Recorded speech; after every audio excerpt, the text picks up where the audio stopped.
দীপা অনুজাকে বলে যে আজকে যারা টিভিতে খবর দেখছে তারা ভুল খবর দেখছে।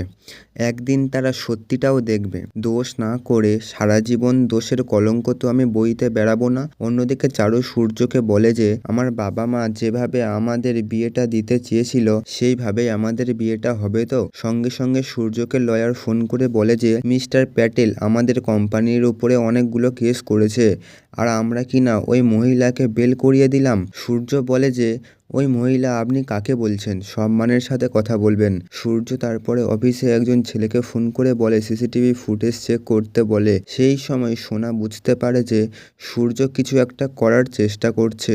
এইদিকে দীপা বলে যে আমাকে জানতে হবে কে ইচ্ছা করে আমার ব্যাগে নেকলেসটা দিয়ে দিয়েছিল।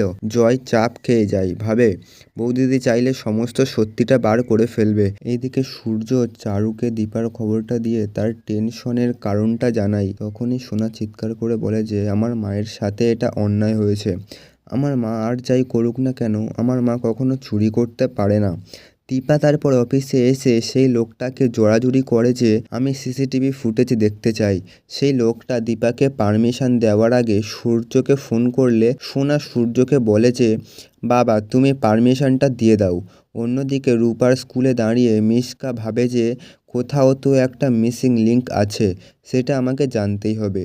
আমি নিজের হাতে দীপাকে শেষ করে এটা প্রমাণ করে দেব যে মিশকা বেঁচে আছে।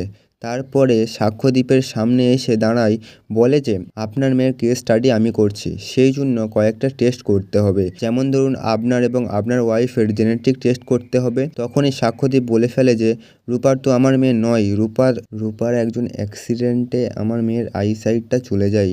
তখন সঙ্গে সঙ্গে রূপা সেখানে চলে আসলে যখন সাক্ষ্যদ্বীপ তার ডক্টরের সঙ্গে রূপার পরিচয় করিয়ে দেয়, তখনই রূপা বলে যে এই নামে কোনো ডক্টর তো আমাদের স্কুলে নেই।